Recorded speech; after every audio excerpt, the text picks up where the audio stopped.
तिथे गेले आणि त्या मुलींना कोंडून तिच्यावर दबाव आणून तिला स्टेटमेंट करायला लावलं. मी सगळ्या प्रसार माध्यमांना सांगतो, पहिला व्हिडिओ तुमच्याकडे असेल. ती दबावात बोलत होती, ती किती स्वच्छंदपणे स्वेच्छेनं बोलत होती, तो पहिला व्हिडिओ पाहिल्यानंतर लक्षात येईल. आणि दुसरा व्हिडिओ पाहिल्यानंतर या मुलांनी एबीव्हीपीच्या कार्यकर्त्यांनी जो केलेला तो पाहिल्यानंतर तो दबावात नाही. काल जी घटना झाली ती अत्यंत भारतीय जनता पक्षाच्या तो गुंडगिरीचा प्रताप होता.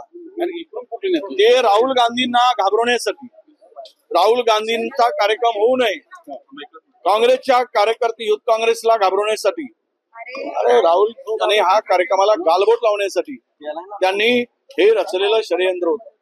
ज्या कॉलेजमध्ये, गव्हर्नमेंट इंजिनिअरिंग कॉलेजमध्ये ज्या मुलींनी आपले प्रश्न मांडले आणि राहुल गांधींच्या कार्यक्रमाला येण्याची इच्छा व्यक्त केली, 2 वर्षापासून स्कॉलरशिप मिळत नाही आहे त्यांना, त्यामुळं त्या मुलींच्या शिक्षणातील अडचणी मांडल्यानंतर याचा सगळा व्हिडिओ प्रसार त्या सोशल मीडियावर आला. हे बघून एबीव्हीपीचे काही गुंड तिथे गेले आणि त्या मुलींना कोंडून तिच्यावर दबाव आणून तिला स्टेटमेंट करायला लावलं.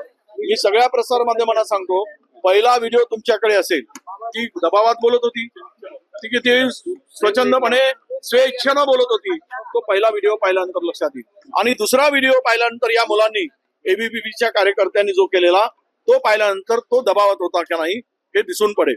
केवळ या कार्यक्रमाला अडचणी व्हाव्यात आणि या मला कळत नाही की त्या मुलींनी, या देशामध्ये लोकशाही आहे, बोलण्याचं स्वातंत्र्य आहे, व्यक्त होण्याचं स्वातंत्र्य आहे, समस्या मांडण्याचं स्वातंत्र्य आहे, एवढी भीती का वाटावी यांना?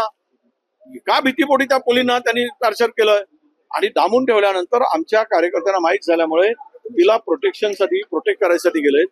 पोलिसांच्याकडे मागणी केली की त्या एबीव्हीपीच्या कार्यकर्त्यावर गुन्हे दाखल करा. हे चुकीचं होत आहे. त्या मुलींना डांबून ठेवलंय. ती मुलगी रडते आहे, तिच्या भावानी फोन केला आम्हाला, तोही पण आमच्याकडे एव्हिडन्स आहे की माझ्या बहिणीला डांबून ठेवून तिला जबरदस्तीने तिच्याकडून स्टेटमेंट घेतलं जात आहे, तो व्हिडिओ बनवला जात आहे. अशा प्रकारच्या भावना सुद्धा त्या भावाने व्यक्त केल्यानंतर काही कार्यकर्ते तिथे गेले. पहिला व्हिडिओ मुलीचा केला तो सुद्धा मुलींनीच केला आणि दुसऱ्यांदा ज्या मुली गेल्या त्या मुलीच होत्या तिथे न्याय मागण्यासाठी, पण त्या मुलींना सुद्धा पोलिसांनी धक्काबुक्की केली.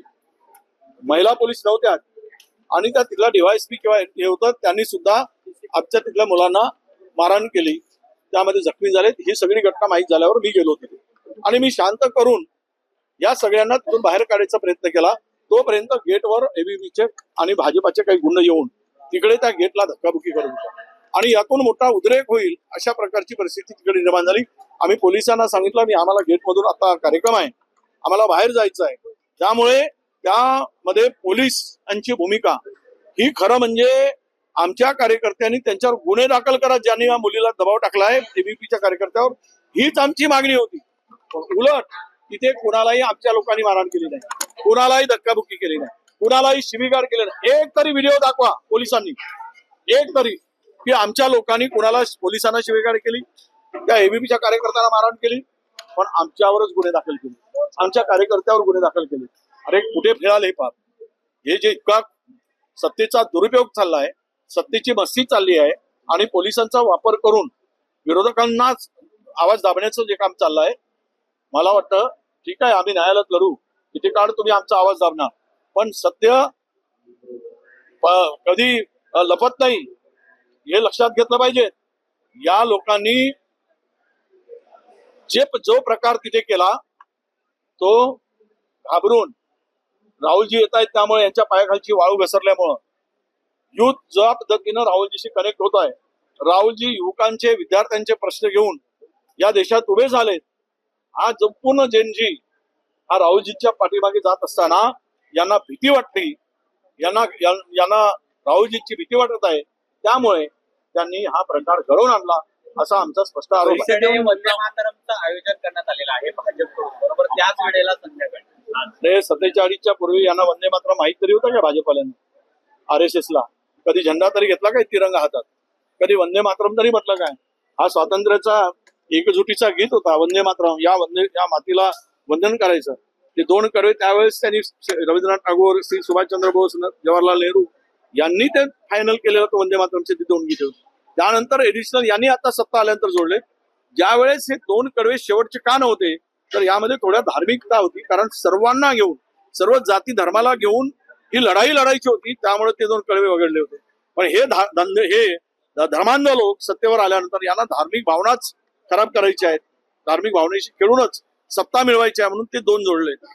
यांचा काही संबंध नाही, वंदे मातरमशी संबंध नाही, तिरंग्याशी संबंध नाही. आता हे ज्यावेळेस देश स्वतंत्र होत होता त्यावेळेस ही मंडळी इंग्रजांच्या पाठीमागे होती, इंग्रजांच्या बरोबर होती, आणि आज आम्हाला देशभक्तीचे सांगतायत की हे देशभक्ती आम्हाला शिकवत आहे, हे राष्ट्रभक्ती आम्हाला शिकवत आहेत. जे देशविरोधी होते सत्ता आल्यानंतर देशप्रेमी झाले आणि लोकांना वेगळी देशप्रेम दाखवत आहेत, हे आता लपून राहिलं नाही. विद्यार्थ्यांना आणलं जाते असं एक नवनाथ वंदीने आरोप केले, त्यांनी काही व्हिडिओ सादर केले आजच्या प्रेस. त्या व्हिडिओ मधला लाईव्ह जरा बघा. खालचे 99% लोक त्या बनला कुठल्या भाषेत शिव्या घालतायत यावरून तरी जरा पहा लाईव्ह. त्या बननी पाहावं जरा बोलताना की तुला काय शिव्या खावे लागताय, तू खोटं बोलतायस तर. 35,000 रुपये 3,000 लोकांना दिलेत, 100 कोटीचा खर्च आहे.